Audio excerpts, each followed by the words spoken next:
serai le meilleur dresseur. L'engouement est devenu planétaire. La fièvre Pokémon. La franchise la plus lucrative de l'histoire. Adjugé à 9600 €. Devenu des objets de convoitise. Un objet de spéculation. C'est notre premier Dracofeu de la journée. Bonjour, bienvenue à Akihabara. C'est dans ce quartier de Tokyo qu'on va trouver le plus grand nombre de magasins TCG. On les compte vraiment par dizaines. Là, il est 10h06. Le quartier vient juste de commencer à s'animer. Les magasins ouvrent soit à 10h, soit à 11h. Et on va passer vraiment toute la journée ici à faire la plupart des magasins pour trouver les meilleures cartes Pokémon. On a un petit budget sympathique, on va se faire plaisir. J'ai hâte de voir ce qu'on va trouver. Il faut que je vous explique le quartier de Akihabara. Il est mondialement connu pour être le quartier de Tokyo dédié à la pop culture, les mangas, les animés, les jeux vidéo. En fait, c'est plutôt un quartier qui est dédié à deux choses qui se recoupent et se complètent. Premièrement, les hobbies japonais. Effectivement, les mangas, les jeux vidéo y ont une place très importante, mais beaucoup de magasins sont consacrés par exemple aux maquettes, aux miniatures, à l'airsoft, au café à thème, etc. Et deuxièmement, le quartier est dédié aux objets de collection, notamment les figurines, les vieux jouets et aussi le rétro gaming. Les cartes Pokémon en tant que jeu et aussi objets de collection tombent du coup dans les deux catégories, et étant donné leur popularité, les magasins pullulent dans le quartier et se comptent aujourd'hui par dizaines.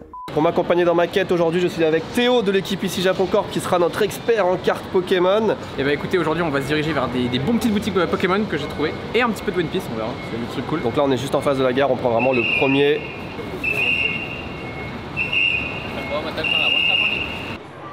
Il n'est pas très grand ce magasin. Non, c'est beaucoup de trainers ici, tu vois. Là, tu vois, il y a beaucoup de trainers là derrière. Okay. Il est assez cher, hein. Moi qui connais un petit peu les prix, en tout cas, ces cartes-là, je connais les prix. C'est plus du double là. T'as quelques aires en bas qui sont cool à 100 yens, des petites aires vraiment chouettes. En fait, c'est ça, c'est que chaque magasin a des prix vraiment différents. Ouais. Là, je vois quelques cartes qui valent le coup et quelques cartes qui vraiment sont très chères. Donc c'est pour ça qu'il faut vraiment faire plein de magasins différents. En vrai, on peut commencer par des petites cartes à 100 yens. Ouais, bah tu vois là. Et après, on augmente un petit peu. Ouais. Donc, pour les mitei, desu ka, 100 yen. Celle-là aussi qui est cool. Hai, onegaishimasu. Et je pense qu'à côté, on a quoi qui peut être cool? La Dogrino qui est là-bas. Et très cool du jeu, ouais, du jeu Scarlet Violet. Je suis vraiment venu littéralement avec 1 million de yens en liquide parce que dans la plupart des magasins, on prend pas la carte bleue. C'est un peu la loterie, des fois ça passe, des fois ça passe pas. On a fait un achat de 1000 yens. Donc on a dépensé un millième de ce qu'on va dépenser dans la journée. Mais qu'est-ce qu'on a eu? On a déjà eu 10 cartes en vrai. Ouais. La petite Chaofuin, la petite Dogrino du jeu Scarlet Violet. 100 yens, taxe comprise, donc on est sur du 60 centimes la carte pour des full art. Ouais. En vrai, c'est bien. Il y a pas vraiment de code, en fait, ils font vraiment eux-mêmes leur propre prix. Et des fois, ils oublient même, c'est pas qu'ils oublient, mais ils changent pas forcément les prix au jour le jour. Donc des fois, la carte, elle peut rester pendant une semaine, 2 semaines à un prix, puis finalement, le lendemain, elle est à 100 yens, quoi. On monte? Yes. L'immeuble dans lequel nous nous trouvons compte déjà près d'une dizaine de magasins de cartes d'occasion. Certains occupent une toute petite surface de quelques mètres carrés, alors que d'autres prennent carrément un étage entier.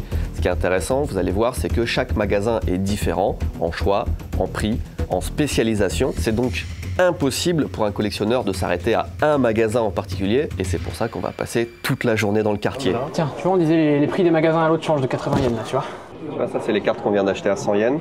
180 yens déjà. On est dans le même bâtiment, on a juste monté de quelques étages. Ça c'est j'ai l'impression que c'est un magazine Pokémon à l'ancienne, et dedans tu peux avoir 2 cartes promo, c'est une Rayquaza, et de l'autre côté c'est une petite carte avec beaucoup de Pikachu en mode catch un petit peu, je sais pas, il y a plusieurs costumes de Pikachu, et elle est à 60 000 yens, mais elle est sous blister encore, le magazine est sous blister. Ah bah ça date de 1996. Wow. Donc les deux cartes qu'on voit là, c'est pas les vraies cartes, hein. C'est des cartes qui ont été imprimées pour montrer ce qu'il y a dedans, mais elles sont dans le magazine qui n'a jamais été ouvert.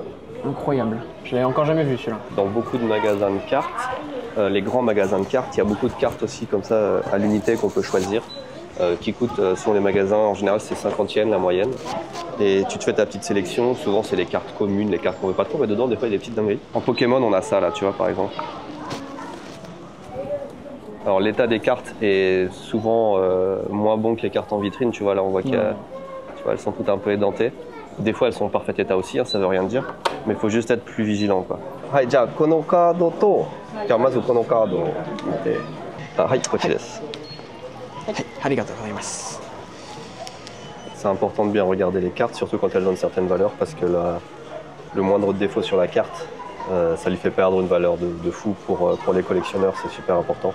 Étant donné que là on n'est pas là pour jouer avec les cartes, mais pour les collectionner. On est très attentif. Donc là, on est au 9e étage. Et là, il n'y a que des cartes. Là-bas, on va avoir du One Piece Yu-Gi-Oh! Ici, c'est que tout ce qui est waifu, un petit peu, les cartes... ouais, vraiment waifu, principalement, quoi. Il y a Magic aussi ici. Ouais, et Magic là. It's the official Yu-Gi-Oh! Duel Disc. With everything you need to duel with the official Yu-Gi-Oh! Trading Card Game. Il existe des dizaines de TCG. Parmi les plus populaires, on trouve bien sûr Pokémon, Magic, Yu-Gi-Oh!, Duel Master et depuis plus récemment One Piece. Magic reste le jeu le plus joué dans le monde, mais on peut argumenter que Pokémon est devenu le plus populaire. Il est de loin le jeu le plus médiatisé et le plus vendu. Depuis 2022, il bat tous les records de vente avec près de 10 milliards de cartes vendues dans l'année et plus de 12 milliards vendus en 2023 dans 89 pays. Au Japon, en tout cas, il écrase la concurrence, que ce soit en termes de vente ou en termes de revenus. On regarde ici si on dit Pokémon. Tiens, viens voir les items juste. Eux, ils ont vraiment des superbes items au niveau des box, au niveau des sleeves et tout. Ah, j'avoue. Là, t'as le petit deck des championnats du monde de Yokohama. Tu vois cette petite box à 248 000 yens. T'as du coffret aussi des 25 ans là. T'as les petites sleeves Mario et Luigi en bas. Très très chouette aussi. J'ai envie de me prendre une ou deux cartes, tu vois, regarde celle-là 2500 yens là-haut, la Pikachu Ouais, là. une promo très cool, toujours sous blister. Je l'ai jamais vu encore. Ce qui est fou sur les cartes promo, c'est que t'as l'impression d'en découvrir à chaque fois que tu vas dans les magasins. Oui. C'était en mode, mais attends, il avait sorti celle-là. Tu vois, celle-là, c'est marqué que c'était la journée Indonésie là-bas. La Pikachu qui est en haut sous blister là, que Benoît a vu. C'est fou. Est-ce qu'elle les vaut, tu penses, celle-là, 240 Je ne l'ai jamais vu encore celle-là. C'est ici les Magic Lotus? Oui. C'est où? Ah là. Là. Ah. Donc là, on a plusieurs Black Lotus. Surtout, on a la version bêta ici. Ouais. Vous pouvez voir les prix. Bon, là, c'est 5 millions. Bref, ça fait beaucoup. Là, on n'a plus le budget là. Les cartes à collectionner peuvent atteindre des prix fous.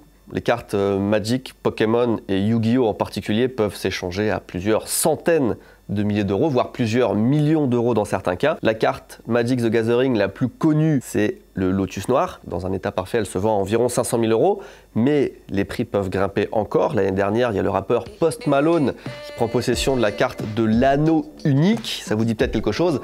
Un seul exemplaire du coup de la carte au monde et il la rachète pour 2 millions de dollars. Et encore, apparemment, c'était une affaire. Il y a aussi une carte Yu-Gi-Oh! Du soldat du lustre noir qui s'était vendue aux enchères pour 2 millions d'euros. Mais là, on était en 2013, donc imaginez sa valeur aujourd'hui. Et en 2021, vous en avez peut-être entendu parler également, le youtubeur américain Logan Paul, le fameux, a beaucoup fait parler de lui en achetant une carte Pokémon pour 5 275 000 $. C'était le fameux Pikachu Illustrator. C'est une carte qui a été distribuée en seulement 39 exemplaires aux gagnants de 3 concours de dessin qui ont été organisés par un magazine japonais qui s'appelle CoroCoro Comic. C'était entre novembre 1997 et août 1998. 24 de ces cartes ont été gradées. La plupart cotent plusieurs centaines de milliers d'euros, mais une seule des cartes a obtenu un score parfait de PSA 10. C'est celle-là que Logan Paul a acheté et il a racheté à un collectionneur de Dubaï. Les cartes à collectionner, que ce soit Pokémon ou autre, c'est devenu de véritables objets d'investissement et même de spéculation. Investissement thématique du jour, nous allons parler cartes. Cartes de collection. C'est pas un phénomène nouveau, hein. Les cartes de baseball aux États-Unis, ça s'échange pour des petites fortunes depuis plus de 50 ans maintenant, mais l'engouement est devenu mondial et maintenant ça touche toutes les tranches d'âge et aussi toutes les catégories sociales. Là, en gros, c'est une boutique dans laquelle je vais souvent, qui vend des très bonnes cartes. La qualité est chouette, le staff il est cool en plus. Il y a vraiment beaucoup de bonnes cartes dans celui-là. Ouais, il est très cool. On a déjà dépensé 100 000 yens. Ça se voit pas, mais on a déjà bien avancé. Tu vois la carte que je te disais qu'à 380 yens, elle était trop chère en bas. Là, elle est à 100 yens, ce qui est vraiment pas cher du coup. Donc là, j'ai trouvé un petit truc très chouette. Donc ici, il s'agit en fait des 2 promos qu'il y avait pour la poste japonaise. Et en fait, dans ce petit blister, vous avez 2 cartes. Vous avez en fait la Nigosier. En fait, il y a plusieurs Nigosier qui piquent comme ça vers l'eau. Et là, vous avez la petite Pikachu avec son petit dresseur, du coup, un petit peu en mode habit traditionnel japonais. Et donc, ce blister est composé de 2 cartes. Et c'était disponible en fait dans une collaboration qu'il y avait eu avec la poste japonaise, il y a un moment déjà. Et donc là, la voici ici sous blister encore. Ça part. Donc, ouais, bah oui, ça part. Oh, mais elles sont toutes incroyables. Ouais, je t'ai dit. Oh, il y a des pépites. Elles sont toutes incroyables. Il y a de la promo de fou là, il y a de la belle promo. Celle-là, elle est déjà super belle. Celle-là, c'est giga banger, hein. Mais bon. Ah ouais, bah ouais, les gars, je vous ai dit, hein. On n'aura jamais assez d'1 million de yens. Là, on commence à acheter des cartes qui valent un petit peu plus cher. On arrive dans les centaines d'euros. Pour certaines cartes, elles sont vraiment protégées dans un hard case, une protection un petit peu plus rigide qui nous enlève là-bas pour pas qu'on manipule trop les cartes. Et on nous assoit et tu vois, c'est comme ça qu'on check les cartes. Regardez s'il avait les angles. Là, on regarde une carte à peu près 54 000 yens, donc entre 300 et 400 euros. お待たせしました。はい。このグレシアをこっちで取っていただいて、でこの黒いボード上で確認をお願いします。Un petit problème sur la carte, ça fait diviser le prix par 2 par exemple. Donc dès qu'on arrive dans les centaines, dans les milliers d'euros, vous imaginez bien qu'on fait très attention à ce qu'on achète. Les cartes n'ont pas de prix officiel, mais plutôt une cote qui permet de déterminer la valeur et qui peut varier en fonction de la puissance de la carte dans le jeu, de son histoire, de son état, de sa beauté, du personnage aussi qui est représenté et bien sûr de sa rareté. Les cotes sont définies par le marché, le jeu de l'offre et la demande en fait. C'est le facteur principal dans le prix des cartes. Plus une carte est recherchée, plus elle prend de la valeur et vice versa. Donc là en fait je charge beaucoup les points blancs, notamment sur le bac, pour voir s'il n'y a pas les petits points blancs d'impression. Et sur le top on a 0 prix de line, elle est nickel, les bordures sont nickel aussi. Ça me rend fou par contre, ils mettent tous les prix sur les images. Je pense qu'ils veulent pas cacher le texte parce que pour les Japonais qui jouent, c'est plus important d'avoir le pouvoir de la carte. Mais quand tu collectionnes, t'as envie de... C'est laquelle? Ça me rend fou. Sur toutes. Donc là on va checker une petite carte. Donc tout à l'heure on a pris la Evoli. Et là on va prendre la Brindibou de la même série, donc qui était celle de Munch. À l'intérieur vous aviez la Psycho Quack, la Mimikyu, la Pikachu, Brindibou et Evoli. Donc là le bac il est nickel, on n'a pas de points blancs ni de bordure un petit peu avec de la corne. Le centering est aussi plutôt propre. Yeah, perfect. Oh, je la trouve magnifique. Ouais. Là on va checker la petite carte de Eevee Rose, la petite Mentali, qui était incroyable dans le petit salon où elle fait léviter tous les petits livres. Elle est vraiment très très chouette. On fait le même travail que tout à l'heure, on va chercher les petits points blancs, voir s'il n'y a pas de la corne dans les coins notamment. Donc là vous voyez le bac est vraiment top. Comme tout à l'heure, rien à dire pour le bac. Et là on va chercher les petites print lines. Voir s'il n'y a pas de défaut d'impression aussi. C'est cool qu'on puisse montrer un peu... Ouais. Parce que des fois c'est pas facile, ouais. Comme on vous l'a dit dans les magasins, souvent ceux qui sont dans les rues vraiment principales, interdiction, là c'est vraiment ça. Là on s'est vraiment lâché, on n'a pas trop regardé, on n'a pas trop compté. Il y a plusieurs cartes à des centaines d'euros. Je pense que la facture va être un petit peu salée. J'espère qu'on n'a pas trop grillé dans ce magasin. On a 3 cartes, on a déjà dépassé les 100 000 yens. Déjà 10% du budget sur 3 cartes. C'est bon, je crois que les plus grosses sont passées là. On a dépensé pour l'instant à peu près 350 000 yens. On a dépassé le tiers du budget. On a plein de cartes sympas. Un petit peu à tous les prix, tu vois. On est dans les 10 euros, 20 euros, 30 euros, 60 euros. Et puis on vous les montre pas trop, mais on se fait aussi plaisir sur des cartes One Piece de temps en temps. Regardez ces 2 bangers là déjà.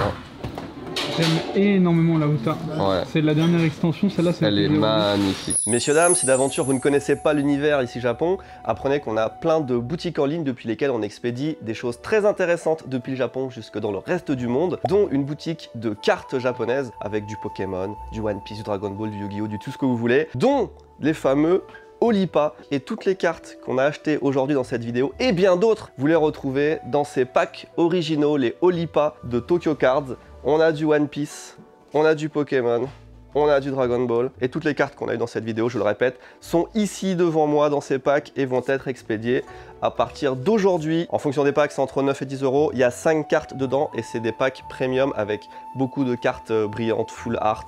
Vous ne serez pas déçus du contenu. Et aussi, si vous voulez venir directement faire vos courses au Japon, on a un site qui s'appelle Tous Imparfaits sur lesquels on vend des t-shirts et des habits de qualité incroyable, dont ce t-shirt. Et si vous l'achetez dès maintenant, vous pouvez gagner un voyage pour 2 personnes pour 2 semaines au Japon à partir de 2025. Et vous êtes logé en plus dans nos hôtels, dans une maison entière. Les liens de Tokyo Cards et Tous Imparfaits sont dans la description. Merci pour le soutien. Là, on a Théo qui nous emmène à la recherche d'une petite boutique que lui seul connaît.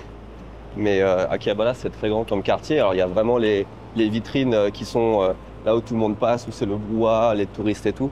Mais quand on s'écarte, il y a aussi plein de petits magasins dans des immeubles un peu plus cachés, des fois à l'étage. Là, c'est le genre de magasin qu'on est en train de chercher.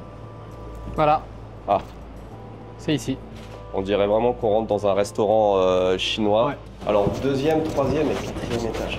Regardez, ça ressemble pas du tout à un magasin. Je sais qu'il y a beaucoup de gens qui n'osent pas rentrer dans ce genre d'endroit, ça inspire pas forcément confiance, mais c'est vraiment ça, Akihabara. Ouais, les cartes, elles ont souffert. Ouais, t'as beaucoup d'air. T'as des air shiny. C'est vraiment... T'inquiète. Regardez les cartes, c'est vraiment c'est un appartement qui a été refait en magasin, quoi. C'est résidentiel ici à la base. Ouais. C'est vraiment les boutiques typiques que j'aime bien.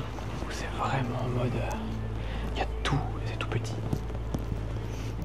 celle-là elle est super sympa. J'adore. Incroyable. Oh, celle-là à 34 000 était beaucoup plus chère là-bas. Moi j'aime toujours celle-là. Ouais, bah ouais, la meilleure. Ouais, incroyable. Incroyable. Par contre, ça, oui. Elle est belle celle-là. Ouais. Ça, je vais pas l'enlever du top parce qu'elle est déjà bien mise. Le centering, il est pas fou en fait. Donc l'état de la carte, elle a l'air vraiment cool, mais le centering, je suis pas convaincu. Où est-ce que tu veux? Et là, je peux pas la. Bah là, sur la bordure. Oui, là, elle est très large, voilà. Et là, elle est très fine. Voilà.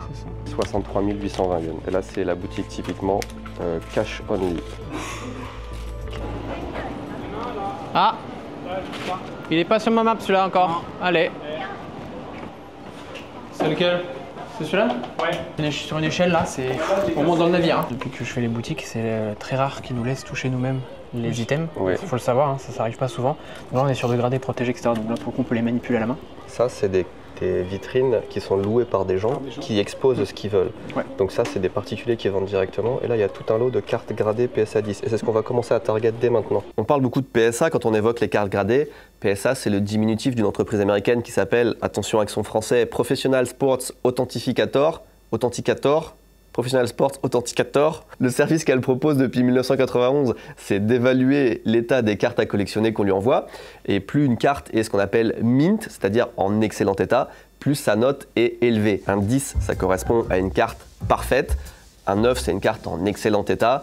Et une carte qui est notée 1, on imagine qu'elle est passée dans une machine à laver par exemple. Faire grader une carte, particulièrement une carte rare, c'est intéressant parce que ça permet déjà de s'assurer que c'est pas une contrefaçon. Ça permet aussi d'avoir l'avis d'un professionnel sur l'état de sa carte. Et enfin, la carte, elle revient protégée dans un écrin qui est scellé et qui lui assure, ou presque, de conserver sa valeur. La carte, elle est aussi numérotée et si on va en ligne, c'est aussi possible d'avoir toute son historique. C'est aussi très intéressant. Donc pour toutes ces raisons, les cartes gradées sont très appréciées, vous imaginez, de certains collectionneurs qui ne comptent pas jouer avec leurs cartes, mais les garder, les entreposer, les exposer chez eux. Ah ouais, le petit Draco fait à 200 000 yens. Donc là, on est dans la boutique un petit peu de luxe. Il n'y a rien de... Ah si, c'est là les gradés. C'est du gradé là, mais là on est sur du... là c'est du gradé, voilà. Hein. Oh, la garde-voir, elle est... Oh, c'est tellement belle. Ah oui, là c'est pas mal, là, je suis d'accord. Ah, celle-là, avec toutes les évolutions. Incroyable. PSA 10, ça part. Ouais. T'as la loupe et tout, bon ça c'est une PSA 10, si vraiment il y a un problème... Ça sert à quoi de vérifier les PSA 10 si elles sont déjà PSA 10? C'est toujours pour vérifier, toujours au cas où, on sait jamais. Tu préfères revérifier pour être sûr que c'est bon, qu'il n'y ait pas un POC sur la coque par exemple? 51 000. Quand on a des boîtes, on dirait qu'on achète un bijou. Regarde le sac, c'est vraiment... On dirait un sac Hermès? Il nous reste 325 000 yens à peu près à dépenser. Ça va potentiellement partir sur celui-là parce que c'est une dinguerie. On a gardé celui-là pour la fin. Je pense qu'on va se faire plaisir. Il y a peut-être une petite folie qui va partir. Il n'y a que des cartes PSA 10. Ce magasin, il a un petit peu une particularité. Déjà, c'est qu'il est situé près de la gare. Donc très très cool. Vous sortez, il est là. C'est l'un des seuls magasins de tout Tokyo qui propose du PSA 10. Énormément de PSA 10, que ce soit du One Piece ou du Pokémon. Et en plus de ça, vous avez tax free ici pour les qui viennent en visa touriste. Vous avez, je crois, c'est 10% ici avec votre passeport. Donc vraiment cool, surtout que là on arrive sur des budgets où souvent ceux qui viennent ici ils achètent pour des centaines de milliers de yens, tu vois. Donc avoir le 10% de réduction, ça fait plaisir. La gare est juste là-bas, vous arrivez, il est juste là. Et franchement, le staff est très cool, ça parle anglais, donc si jamais il n'y a pas de problème.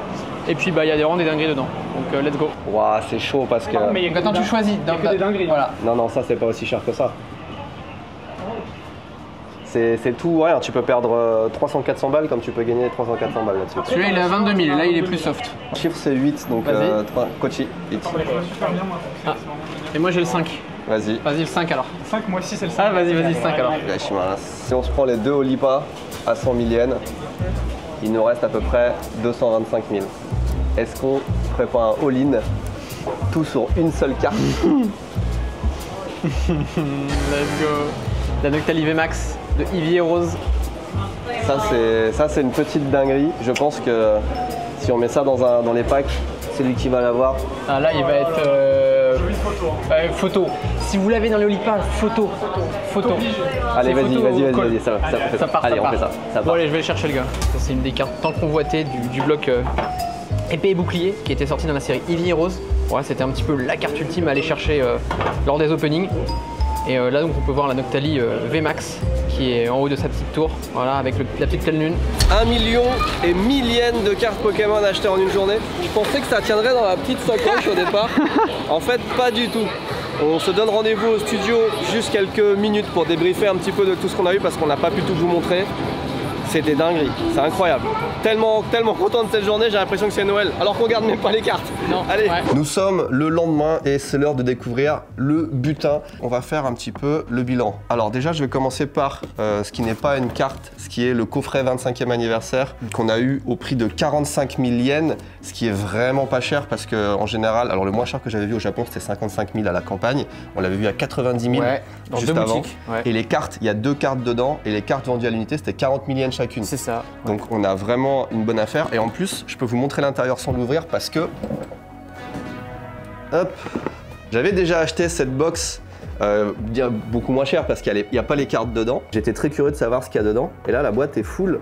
Il y a le tapis de jeu comme ça avec la petite boîte de rangement pour le tapis de jeu, les dés, tous les coffrets pour les cartes. Tu as des sleeves spéciales aussi 25e anniversaire, un carte holder et puis en dessous tu as même des petits badges. Les jetons. Voilà, les petits jetons. Donc on a tout ça dans ce coffret, plus 2 cartes spéciales qui techniquement valent plus que la valeur du coffret qu'on a payé. Donc ça c'est un super bon deal que je ne vais pas ouvrir et que je vais garder. Je le répète, tout le reste va aller sur Tokyo Cards, dans les Olipa. Ça ne rentre pas dans une enveloppe. Donc du coup, ça va rentrer dans mon décor. Excusez-moi pour ça, c'est mon petit plaisir. On vient de les compter pour 1 million de yens. On a eu 78 cartes. Qu'est-ce qu'on a eu d'intéressant? Parmi les plus belles cartes qu'on a eues, moi ça fait partie de mes préférées, on a ces 2 cartes qui viennent de l'édition, donc le cri de Munch. Ouais, c'est ça. On a Evoli et Brindibou. Normalement il y en a 5. Oui, c'est ça. Donc tu as la Psycho Quack qui nous manque, la Pikachu et la Mimikyu. Pikachu qui est extrêmement cher, on l'avait vu à 200 000 yens, donc je pense que si tu veux toute la collection, c'est dans les 2-3 000 euros. Ça, si je dis pas de bêtises, c'est des cartes événementielles. Quand le tableau de Munch a été exposé au Japon lors d'une exposition temporaire, je crois que c'était en 2018, ils ont sorti ces cartes Pokémon pour l'événement en fait. Et il y a une autre carte événement qu'on a. Et ouais. Il y a aussi la fameuse carte qu'on a trouvée, une carte que j'aimais beaucoup aussi, qui avait fait beaucoup parler d'elle. Je pense que la plupart d'entre vous avaient entendu parler d'elle sur les réseaux, sur la télé. C'était la fameuse Pikachu Van Gogh qu'on pouvait avoir lorsqu'on allait au musée Van Gogh.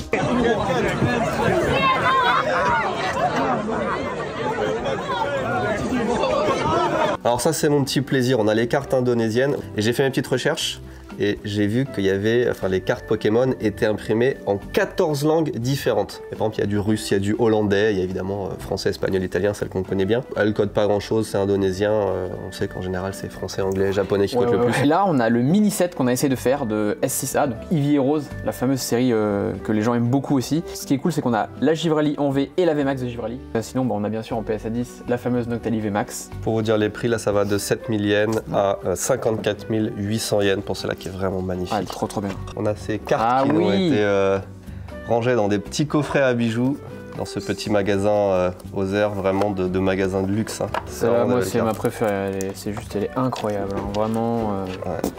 Ah, on avait ces cartes-là aussi qu'on avait complètement oublié, qu'on a montré tout à l'heure vite fait. Des petites cartes PSA 10 là. Hop, hop, hop. Effectivement, on l'a pas montré. C'est vrai qu'on a acheté une carte à 1500 balles. On va rajouter 2 petites dingueries dans les Olipa Tokyo Cards. J'en ouvre un, valeur de 22 000 yens.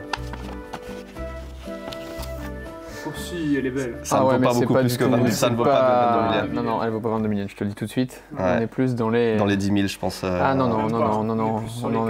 En pas gradé. Non, si, on est dans les 4000 là. Mais en fait, bon, bah, ça, j'ai un peu peur, j'avoue. Là, c'est une carte à 77 000 yens. Ah, alors, c'est toi qui vas nous dire combien ça. Mais je pense que.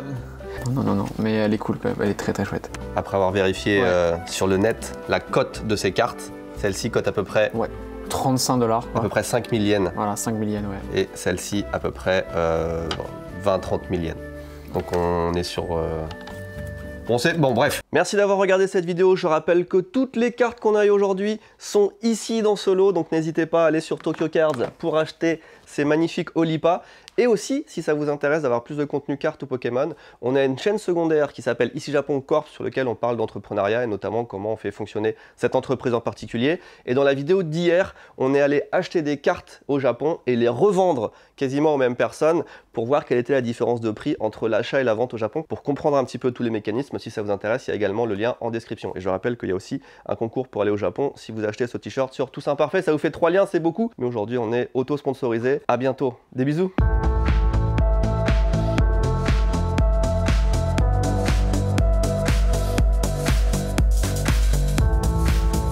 Mais là, je pense qu'il va y avoir au moins. Là, je pense qu'il y a 200 000 qui partent. Non, il n'y a pas 200 000, il y a 100 000 là. 21万5400円。Je pensais pas.